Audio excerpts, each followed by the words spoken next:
This podcast encourages and empowers you to create your own unique real story, develop your own unique real statement, and discover your own unique real self. The power is yours.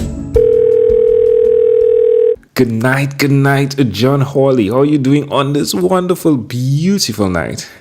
I'm doing awesome. Thanks a lot for having me. I appreciate it. Yeah, definitely. Tell us, what part of the world are you in right now? Virginia Beach, Virginia, USA. Sweet. Well, do tell me which of your talents is responsible for us connecting at this specific time in history. So I'm something of a human behavior specialist, sort of. So I facilitate team building events and corporate workshops that are designed to break down the barriers of communication and collaboration. And I've been transitioning from the Navy for a couple years now. I've been extended several times, and I've always been good at mediating conversations and helping teams achieve their goals and kind of row in the same direction and have that buy-in with one another. And so I used to be terrified of public speaking, and now I embrace it. And podcasting is new to me, but I think I'm getting a little bit better. Well, there we go. So who did you learn the skills of being able to be that person that people connect with? You know, I learned it from countless courses. So I really wanted to go work for Google as I was transitioning out of the Navy. And so I went to about 15 or 16 classes on strategic thinking, critical thinking, the Stanford D School. I went to just a whole bunch of stuff and kind of realized that they were all, had one really, really good nugget of information and kind of sort of lit your brain on fire for portions of it. And so I set out to create a course that would kind of do it for the entire day, light your brain on fire and be fun and enjoyable and something that's unique. And so I'd say that my own iteration and kind of passion has developed it into something that's unique and kind of all my own. So I still love to attend courses, and I think you can learn a lot from not only what to do, but what not to do when you're watching other people do it. So definitely continuing to iterate and move on from there. So if I invite you to my event to speak with my team, you'll be the person that helps them to connect the dots, but at the same time have a ton of fun. Is that it? Yes, no question. Absolutely. Smiling from ear to ear for everybody, for sure. And you can do that for the entire day? I could do that for days on days. That's right. Wow. Is the training in the Navy responsible for that as well? No, I mean, I would just say me as an individual, the different interactions I've had with people over time has kind of built it. But I think just the fact that I love talking with people, I love getting the most out of them, and I like to be surrounded by them, which is why I'm probably good at what I do. I think is why. All right. Well, where's the best place for me to connect with you? I would say LinkedIn for sure. I can, you do the messages, you voice messages, and go from there. I love it. All right. Tell me one other thing that you've done consistently, John, over the last 3 years, please.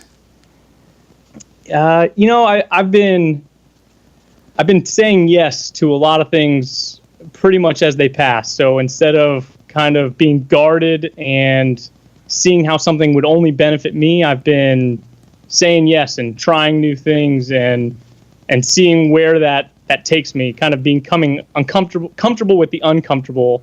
And it's led me to be talking to you and doing what I'm doing, really. That's great. How does it make you feel like when you're doing that? Are you energized or not so much? Oh, yeah, absolutely. I would say proud for sure. It's, it's like going to the gym. You don't really want to go, but when you're on your way home, you made the right call, Yeah. And you feel like you're making that dent in the universe. So I'd also say maybe accomplished. I feel like I'm making myself better along the way, and certainly meeting some incredible people in the process. Why would you suggest to someone that's listening that they do what you've done by being that person who seems to have evolved, if you would, into someone that helps others?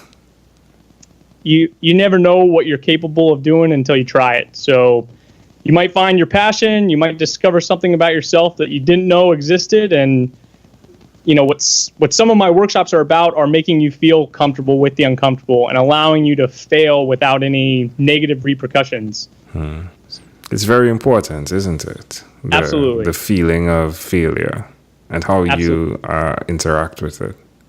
And like I said, you could read in a book all day long how you think you're going to react when you get to that point, but until you actually do it, you'll never know. Love it.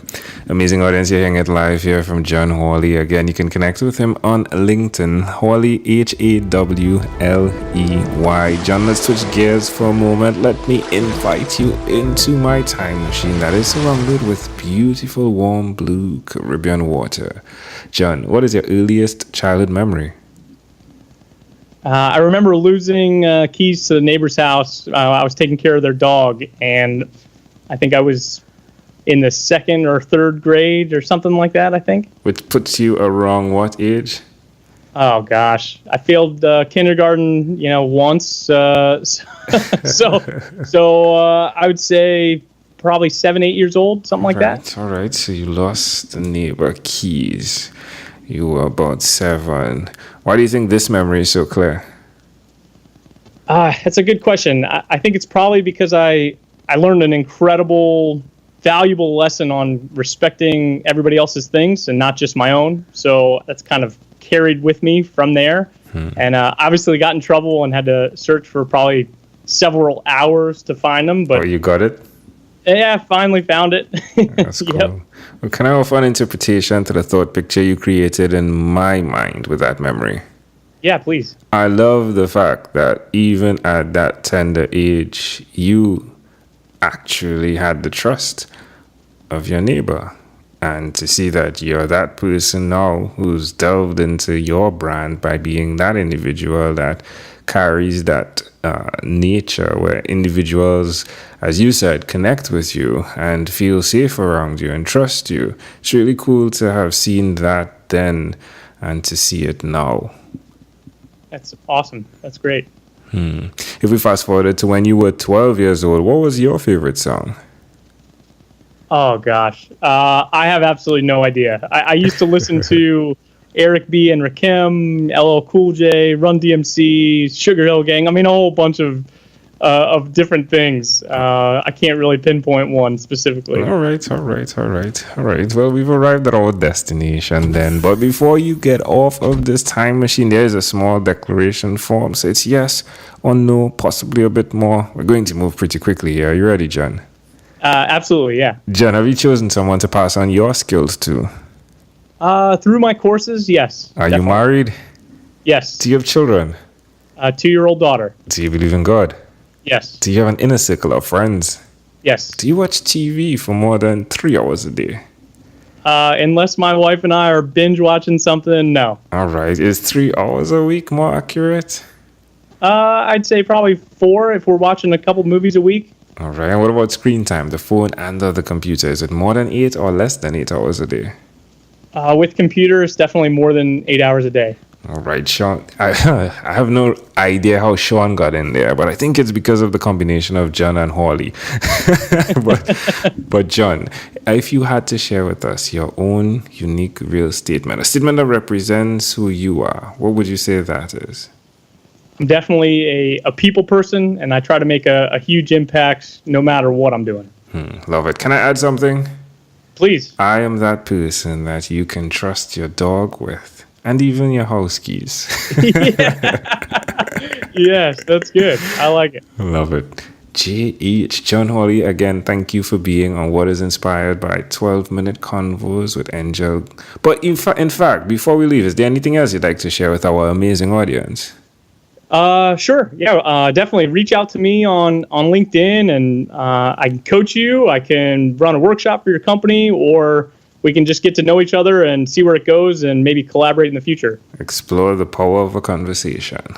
That's right. Love it. John Hawley, thank you for being on what is inspired by 12-minute convos with Angel Jones. Thank you for having me. Really appreciate it. You're welcome. It was my pleasure. This segment has been brought to you by Amazel Enterprise.